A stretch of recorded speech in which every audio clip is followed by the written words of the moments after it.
오늘 살펴볼 말씀은 다니엘서 12장 1절이 되겠습니다. 그때에 내 민족을 호위하는 큰 군주 미가엘이 일어날 것이요 또 환란이 있으리니 이는 개국 이래로 그때까지 없던 환란일 것이며 그때 내 백성 중 책에 기록된 모든 자가 구원을 받을 것이라. 땅의 티끌 가운데서 자는 자 중에서 많은 사람이 깨어나 영생을 받는 자도 있겠고 수치를 당하여서 영원히 부끄러움을 당할 자도 있을 것이며 지혜 있는 자는 궁창의 빛과 같이 빛날 것이요 많은 사람을 옳은 대로 돌아오게 한 자는 별과 같이 영원토록 빛나리라. 다니엘아, 마지막 때까지 이 말을 간수하고 이 글을 봉함하라. 많은 사람이 빨리 왕래하며 지식이 더하리라. 아멘. 4절까지 봉독해 드렸습니다. 우리 학생들이 이 앞에 있으면 제가 이렇게 질문하고 답변 좀 듣고 하려고 했는데 저 뒤에가 있어요. 아예 일찌감치 차단해 버렸어요. 그래서 저 혼자 장구치고 북치고 할게요. 오늘은 부활절입니다. 이 부활절 우리 기독교 역사상 가장 중요한 날 중에 하나입니다.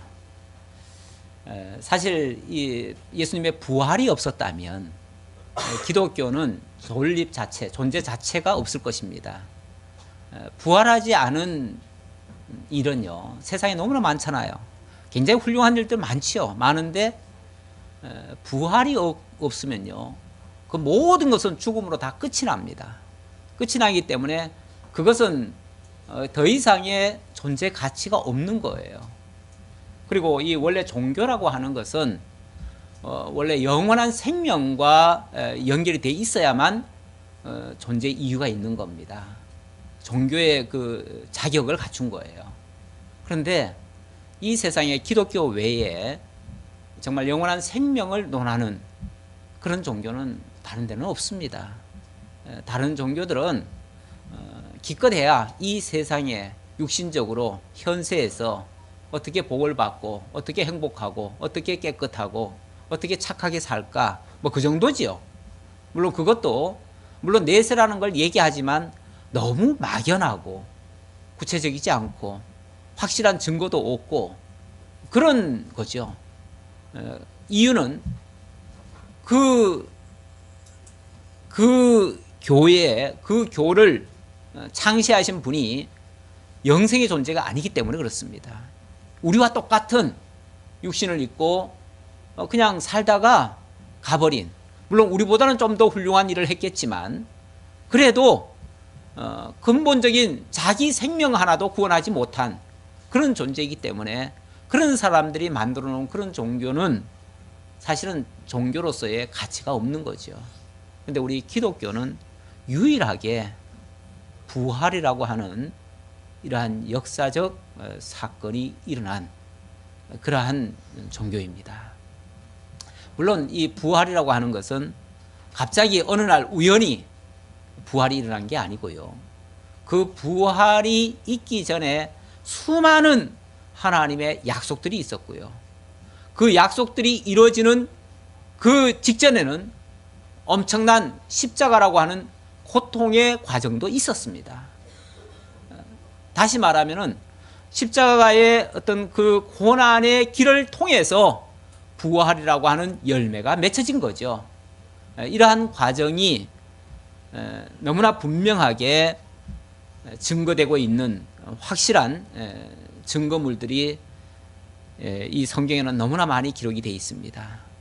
특히 예수님의 그 일생을 소개한 사복음서의 예를 든다면 사복음서의 절반은 뭐 다른 얘기가 나온 게 아니고 예수님의 마지막 일주일간의 그 여정을 기록하고 있습니다. 예수님의 마지막 일주일간의 여정, 예루살렘에 입성하면서부터 일주일 동안 어떠한 일이 있었으며 마지막은 어떻게 장식되었는가.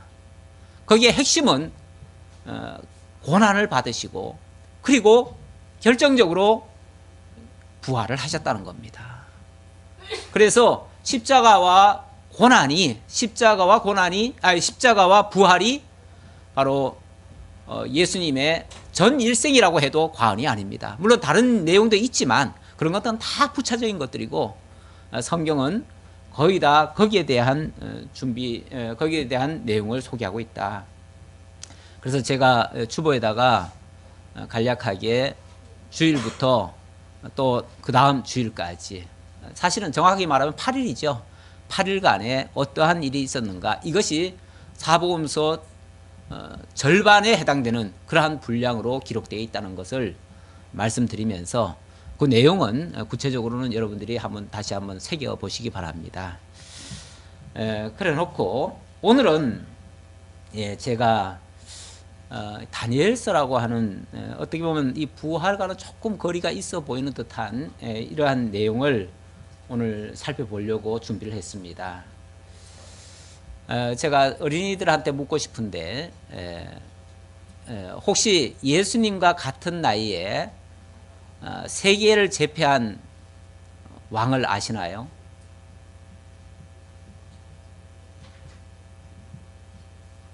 답이 없어. 예. 알렉산더라는 말 들어봤죠? 알렉산더 대왕 들어봤죠? 헬라 제국을 이루고 세계를 호령했던 그 알렉산더 대왕. 근데 이 사람이요, 젊은 나이에 바사, 그 당시 그 직전까지는 페르시아가 전 세계를 지배했습니다. 물론 페르시아 이전에는 바벨론이 지배를 했고요. 이렇게 번갈아 가면서 세계를 제패한 그러한 나라들을 다 물리치고 통일을 한 왕이 알렉산더 대왕입니다. 근데 그 알렉산더 대왕이 갑자기 33살에 세계는 제패해놓고 33살에 갑자기 죽죠. 죽으면서 그 사람이 유언을 남겼다고 그래요. 무슨 유언을 남겼냐면, 내가 죽거든 내 손을 무덤 밖에다가 내놔라. 그러니까 무덤 밖에다가 자기 손을 내놓고 묻어라, 이렇게 얘기를 했다고 그래요. 이제 물론 거기에 대한 해석은 분분하겠지만은 그 의미는 이렇게 인생 빈손 들고 왔다가 아무것도 못 잡고 가는구나. 이런 의미를 남겼다고 그래요. 근데 뭐 하나의 전설 같은 얘기라서 정확한지는 모르지만은 어쨌든 전 세계를 호령했던 그 알렉산더도 갈 때는 너무나 비참하게 빈손 들고 그냥 갔다는 얘기. 그거는 허망하다는 얘기죠. 한마디로 말하면 헛된 일을 이뤘다는 거죠. 세계는 정복했는데 지나놓고 보니까 그거 다 헛된 일이었어요. 실제로 자기는 그렇게 세계를 제패해 놨지만은 자기가 딱 죽고 나니까요, 아주 어린 아들이 있었는데 아마 아들이 또 제거가 됐나 봐요. 제거가 되고, 그리고 네 신하가 있었는데 네 신하가 치열하게 주도권 싸움을 합니다. 그래서 그 큰 땅덩어리, 그러니까 헬라라고 하는 마게도냐 반도, 제가 한번 그림을 오늘 좀 그려보겠습니다. 이게 이탈리아죠. 그 다음에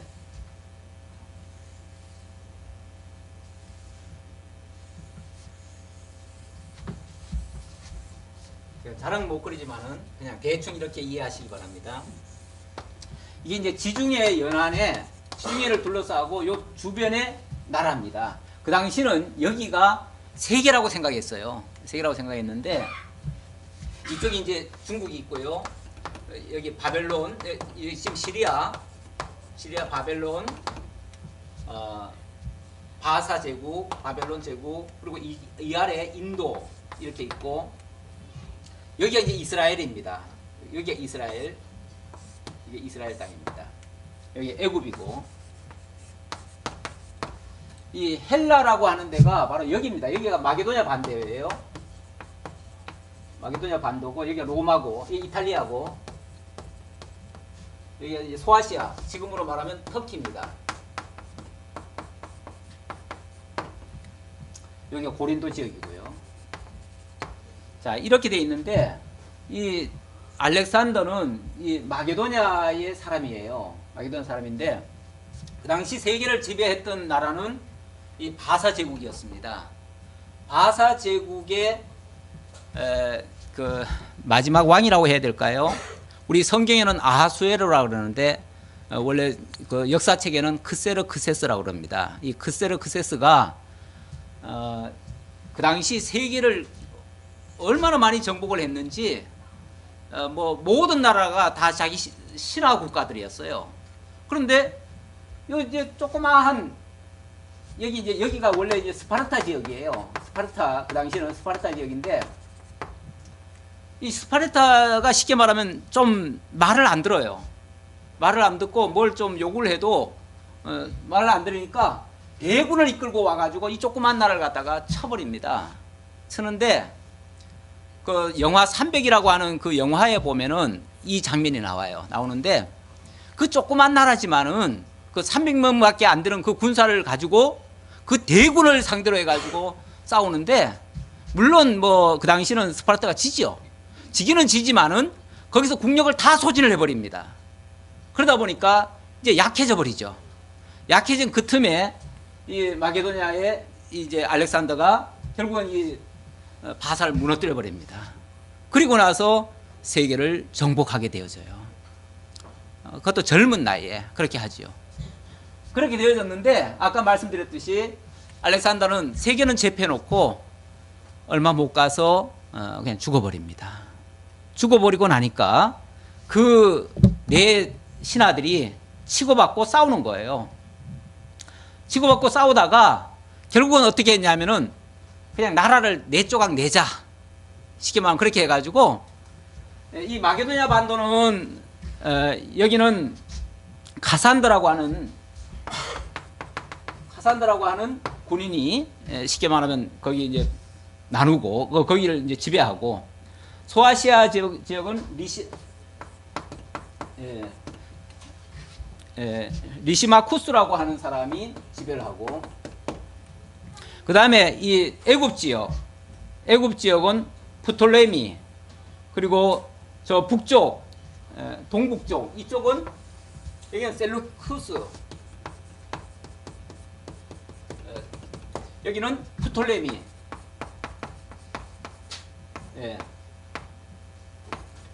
이런 장군에 의해서 나라가 네 조각이 납니다.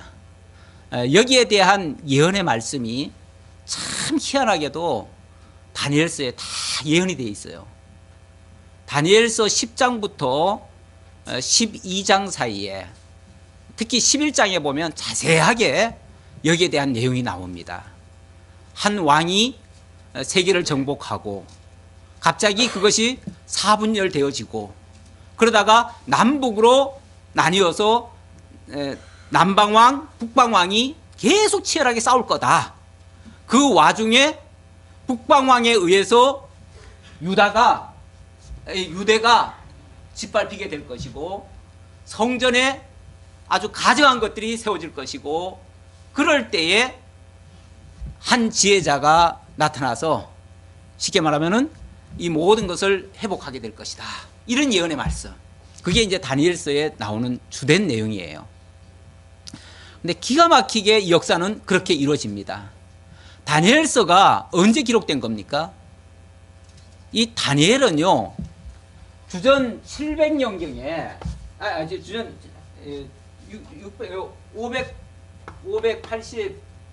580년경이죠. 580년경. 그러니까 이때 다니엘이 바벨론으로 포로 잡혀가가지고 끌려가서 기록한 내용이에요. 그런데 이렇게 오래전에 기록된 내용에 이거는 지금 이렇게 역사가 이루어질 것은 주전 한 300년경에 이루어질 거거든요. 그리고 그 마지막에 유대가 독립하게 되는 것은 주전 164년인가 그래요. 그렇게 되면 벌써 한 500년, 400년 이후에 되어질 내용들이 예언이 되어지는 거예요. 그리고 역사는 그 예언의 말씀 그대로 이루어지는 거예요. 너무나 놀라워요. 이걸 보면 볼수록 놀라운데 자꾸 이제 얘기가 왔다 갔다 하긴 하는데 우리 역사를 좀 오늘 좀 살펴보려고요. 처음에 다니엘이 예언을 받을 때에 처음에 받은 그 환상은 뭐냐면은 그 우상이었죠. 우상의 모습이 있었습니다. 예, 금머리 잘 아시죠? 금머리, 또 은가슴, 노팔인가요? 노배인가요? 그 다음에 진흙과 철 발가락, 희한하죠? 원래 옛날에는 그 우상들을 많이 만들어 섬겼잖아요. 만들어 섬겼으니까 보통 우상을 만든다 그러면은 기본적으로야 다 금 우상을 만들죠, 대부분. 그런데 이 우상은 하나님께서 보여주신 이 우상은 아주 특이해요. 머리는 금머리고 가슴은 은이에요. 그리고 팔은 노시고 다리와 발가락은 철이에요. 그래서 뭐 이런 게 다 있나 했는데 하나님께서 알려줘요. 이거는 뭐고 이거는 뭐고 다 알려줘요. 알려주는데 금머리는 바로 이거는 바벨론을 가리킨다, 그렇게 얘기를 해요. 그러면서 이게 바벨론 왕이 꿈 속에 나오는 환상이에요. 그래서 이걸 다니엘이 알려줍니다. 왕이시여, 하나님께서 그러시는데 이 금머리는 바로 당신이라고 합니다.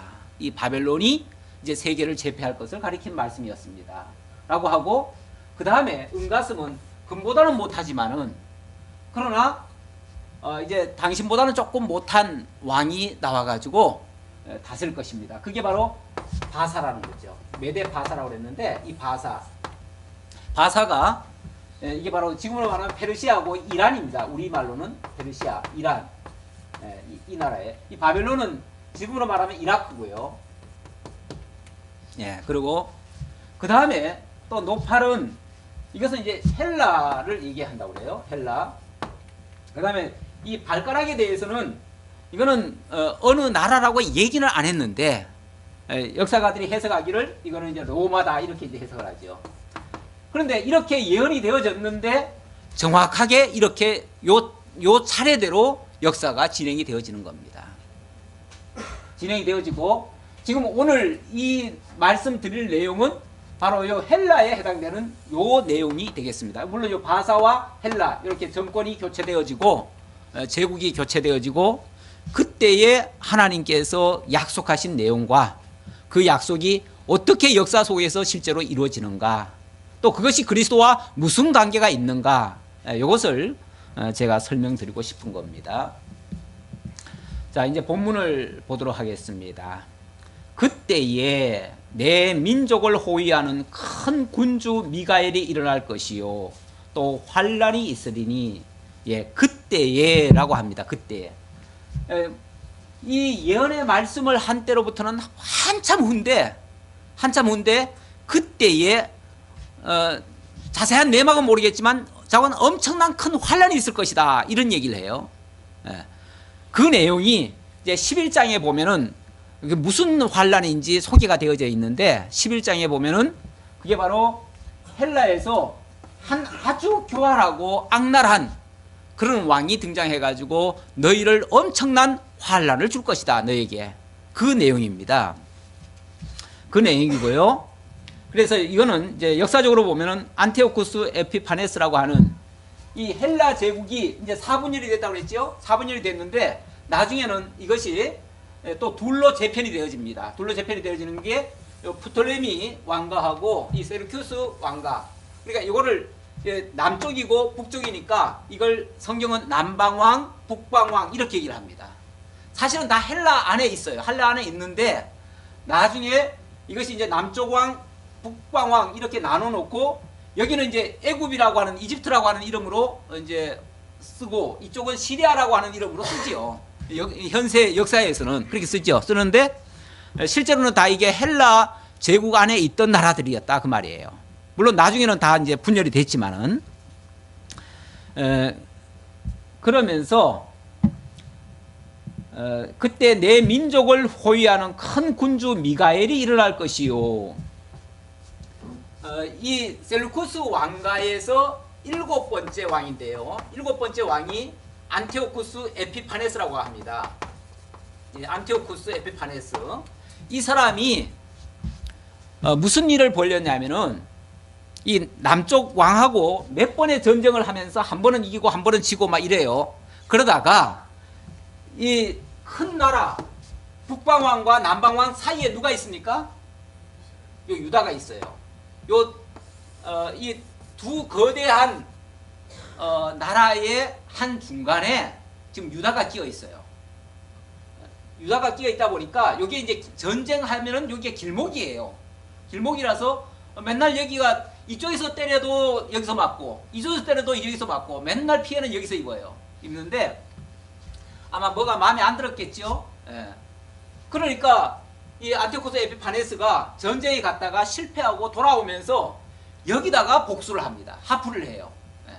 그러니까 뭐 고래 싸움에 새우등 터지듯이 이 유다는 맨날 중간에서 여기서 얻어 터지고 저기서 얻어 터져요. 그러니까 조금 안 도와줬다 이거지. 쉽게 말하면 네가 왜 우리 편 안 대줬냐. 그래가지고 쉽게 말하면 두들겨 맞는 거죠. 맞는데 이 에피파네스가 올라가면서 뭘 했냐면은 여기에 제사장을 바꿔버립니다.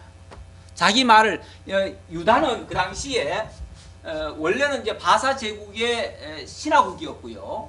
그랬고 그러다 보니까 사실 주권이 없었어요. 나라를 아직 제대로 유지를 못하고 있을 때입니다. 그러다 보니까 뭐 어느 나라든지 건드리면 그냥 맞아야 돼요. 그런 입장이에요. 군대도 없고 아무것도 없어요. 대항할 힘이 없어요. 근데 여기는 이제 유일하게 그럼 백성들을 어떻게 다스리고 있었느냐? 대제사장이 다스리고 있었어요. 근데 대제사장은 기본적으로 누가 세우죠? 누구를 세우죠? 바로 레위 지파 아론의 자손을 이제 대대로 세웠죠. 세웠는데 갑자기 이 사람이 그 사람을 폐위해버리고 그리고는 다른 사람을 세우게 됩니다. 그 베냐민 지파에 메넬라우스라고 하는 사람을 대제사장으로 세웁니다. 그래가지고 가짜를 세워놓고는 자기 말 듣도록 하는 거죠. 그래서 말도 안 되게 성경대로 하는 게 아니라 성경대로 백성을 다스리게 하는 게 아니라 완전히 자기가 시키는 대로 하라고 그래요. 그러면서 한 일이 뭐냐면 먼저 십계명부터 바꿔버립니다. 십계명은 뭐 뻔히 우리 알고 있듯이 10가지 딱 계명이 있잖아요. 근데 그걸 정반대로 바꿔버립니다. 정반대로 바꿔가지고 결국은 안식일도 못 지키게 하고 제물은 아주 더러운 제물로 드리게 하고 뭐 완전히 하나님을 막 모독하게 만드는 거죠. 그리고는 이스라엘 백성들이 가장 싫어하는 게 뭐냐면 돼지 피거든요. 근데 돼지 피를 갖다가 성전에 갖다 뿌려버립니다. 그러니까 너무나 격분을 해가지고 이제 은퇴한 노 제사장이 있는데 노 제사장이 마따디아스라고 하는 노 제사장이 있는데 그 사람이 너무 격분을 해가지고 그냥 제사장을 죽여버립니다. 그러니까 가짜 대제사장을 죽여버리는 거죠. 그리고 나서 그의 아들이 바로 마카비인데 그 마카비가 쉽게 말하면 이 시리아를 향해서 항전을 선언해 버리는 거죠. 비록 군대도 없고 아무것도 없지만은 우리는 도저히 하나님을 모독하는 저들의 말은 들을 수 없다 해가지고 결국은 그 뜻있는 사람들끼리 군대를 모집하는데 그게 뭐 소위 말해서 정식 군대도 아니고 게릴라 같은 거죠. 그런 조직을 만들어 가지고 그들이 이제 대항을 해서 싸우게 되어집니다. 싸우게 되어지는데 말도 안 되지요. 사실은 싸움거리도 안 되지요.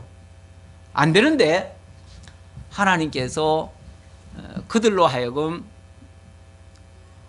승리하게 만들고 그 거대한 시리아가 물러가게 만들고 그리고 해방을 하고 나라를 세우게 만드는 유대 쉽게 말하면 제국이 만들어지는 그런 역사가 일어납니다. 바로 그렇게 하시는 역사입니다. 역사인데 그렇게 하시기 위해서 하나님이 어떻게 하시는가? 다시 한번 12장 1절입니다. 그때 내 민족을 호위하는 큰 군주 미가엘이 일어날 것이요. 그랬어요. 그때에 그러니까 이런 엄청난 환란이 있을 때에 큰 군주 미가엘을 하나님께서 일으키시겠다. 그랬어요. 큰 군주 미가엘이 누구냐? 여기 큰 군주라고 그랬는데 이 군주라는 말이 원래 사르라고 하는 원어로는 사르입니다. 사르인데요. 원래 이 왕을 가리키는 말은 멜레크입니다. 왕이라고 하면 멜레크예요. 멜레크인데 멜레크라고 안 쓰고 사르라고 한 이유는요, 이게 일반 그냥 왕을 가리키는 말이 아니라는 거죠. 미가엘이라고 하는 왕을 세운다는 말이 아니고 하나님께서 그 왕을 지배하고 다스리는 그러한 자를 세우겠다는 거예요. 어찌 보면은 그 멜레크를 지배하는 영적 지배자를 가리키는 말이에요. 그래서 이것은 뭐 우리가 정확한 그 비유는 할 수 없는데, 어찌 보면 이 세상의 왕들은 우리는 생각할 때 이 세상에 어떤 사람을 세우면 역사가 이렇게 바뀌어지고 어떤 사람을 세우면 역사가 저렇게 바뀌어지고, 그래서 역사를 주관하는 자가 그 왕이거나 오늘날로 말하면 어떤 대통령을 세우면 그 사람이 나라를 다스리고 역사를 만들어가는 줄 이렇게 생각하잖아요. 그런데 성경은 그렇게 말하는 게 아니고 군주가 따로 있다는 거예요. 그 왕을 지배하고 다스리는 군주가 따로 있다는 거예요. 그 얘기를 해요. 거기에 대한 내용이 조금 더 구체적으로 말하면요, 그 10장 한번 볼까요? 10장 20절 한번 볼까요? 10장 20절에 보면 이런 말씀이 있습니다. 그가 이르되 내가 어찌하여 내게 왔는지 내가 아느냐. 그러면서 이제 내가 돌아가서 바사 군주와 싸우려니와 내가 나간 후에는 헬라의 군주가 이를 것이라. 그러면서 오직 내가 먼저 진리의 글에 기록된 것으로 내게 보이리라. 나를 도와서 그를 대항할 자는 너희의 군주 미가엘 뿐이니라. 자, 여기 군주라는 것이 세 군주가 나오죠. 바사 군주, 헬라 군주, 미가엘 군주 이렇게 나와요.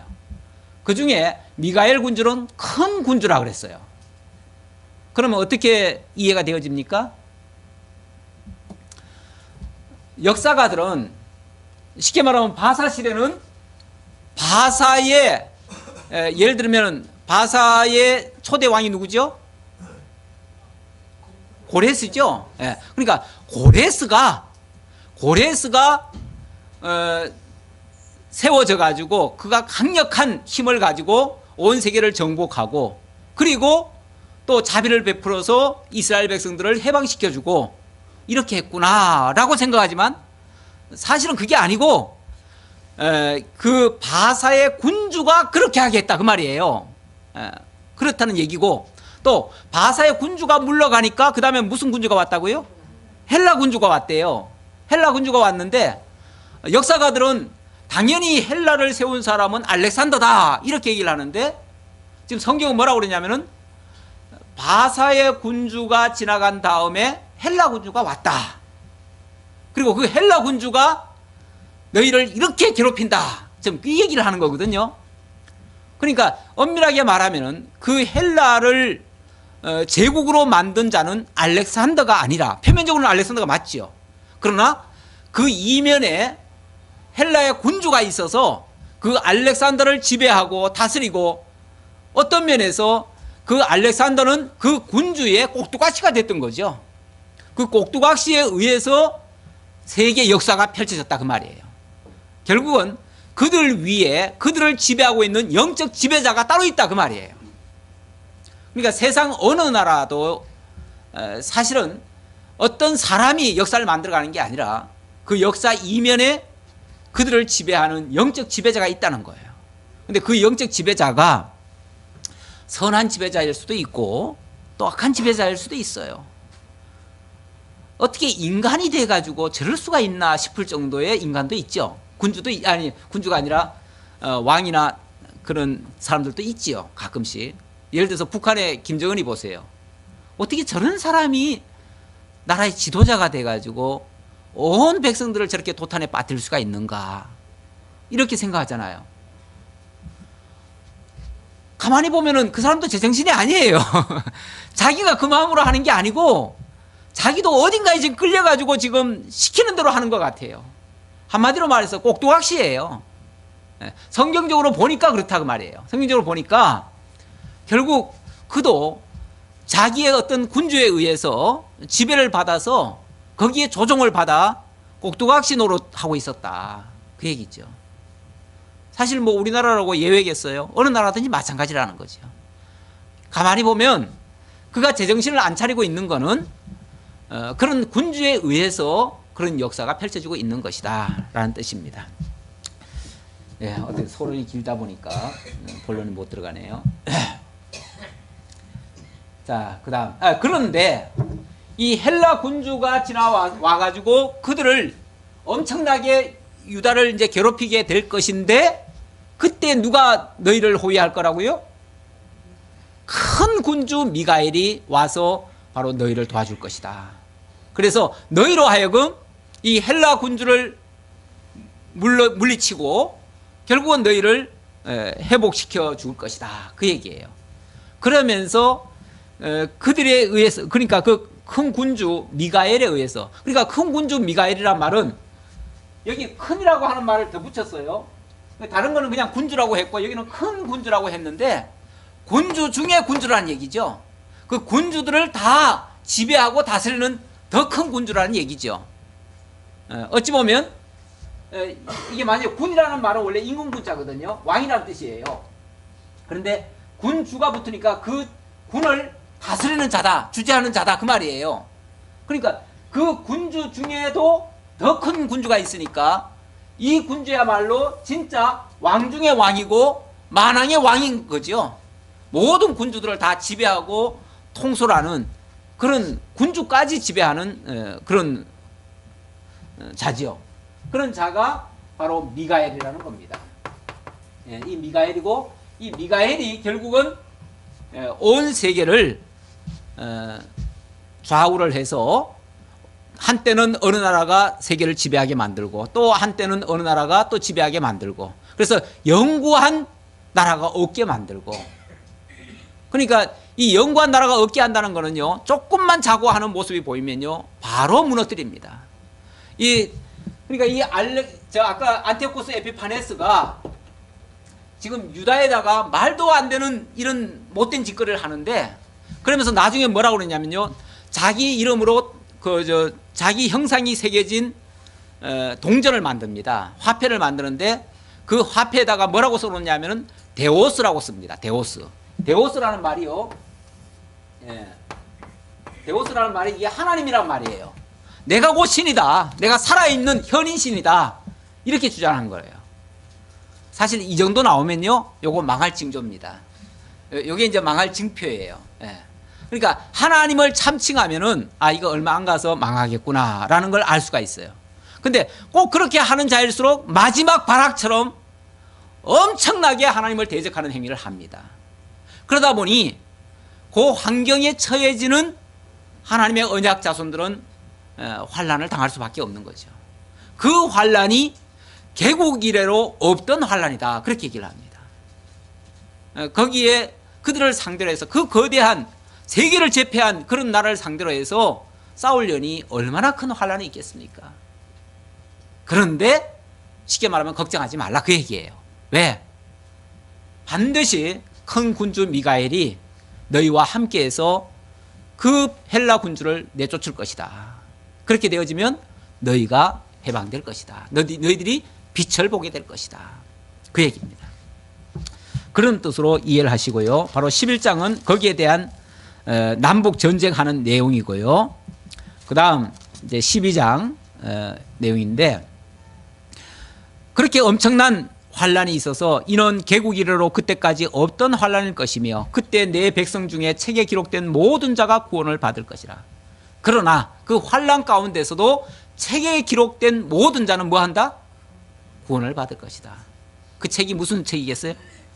예, 우리 다른 성경에 보면은 생명록이라고 있어요. 생명록이라고 있는데 바로 하나님의 택한 백성들 책이라고 해가지고 뭐 이런 성경책 같은 이런 책이겠어요? 예, 하나님의 하나님의 생각 속에 있는 책이에요. 다시 말하면 하나님이 택한 백성들을 얘기하는 거예요. 하나님의 택한 백성들, 그들은 한 사람도 망하지 아니하고 그들은 다 구원받게 될 것이다. 물론 그 중에 또 잠자는 자들도 있겠죠. 왜 없겠어요? 쉽게 말하면 죽는 자들도 있겠죠. 죽더라도 뭐 한다고요? 땅의 티끌 가운데서 자는 자 중에서 많은 사람이 깨어나 영생을 받는 자도 있겠고, 예. 설령 죽는다 할지라도 그들 중에서는 반드시 깨어나 영생을 얻게 할 것이고, 그러나 그런 고난에 참여하지 않기 위해서 부끄러운 일에 참여한 자들은 어떻게 될 것인가? 수치를 당하여서 영원히 부끄러움을 당할 자도 있을 것이며 라고 말합니다.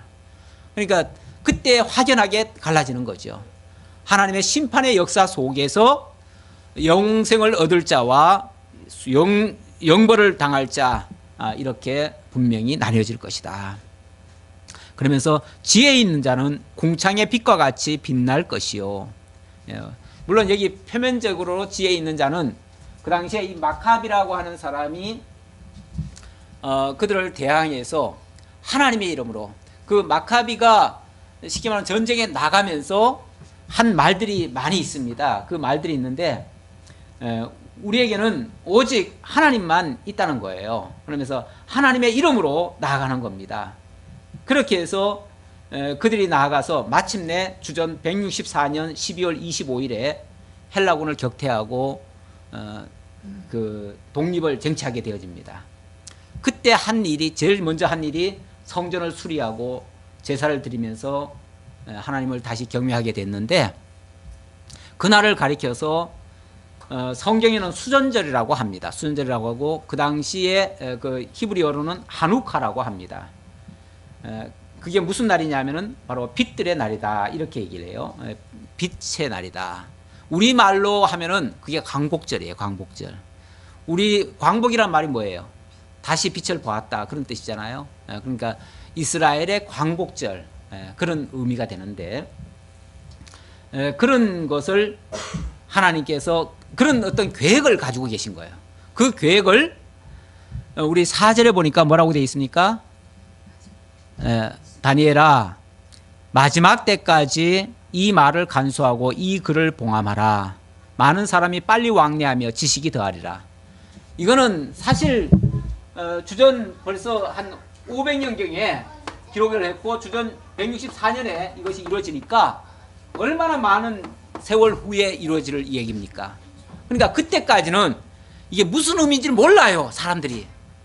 설령 이 예언의 말씀이 기록되어 있어도 그게 무슨 소리인지를 몰라요. 모르는데 이 역사가 이루어지면 비로소 사람들이 이 말씀이 바로 그 내용이구나라는 걸 알게 되는 거죠. 그러니까 그때까지는 봉함한 거예요.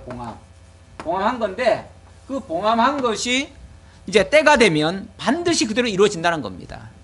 이게 앞으로도 계속 봉함한다는 얘기가 아니라 이제 하나님이 약속하신 때가 이르면 그게 이제 열린다는 거예요. 바로 그때가 쉽게 말하면은 많은 사람들이 빨리 왕래하고 지식이 더할 때 그렇게 되어진다. 오늘날 우리도 사실은 이러한 그 역사를 알지 못하면, 하나님의 언약을 특히 알지 못하면은 이것이 그와 무슨 상관이 있느냐고 생각하겠지요.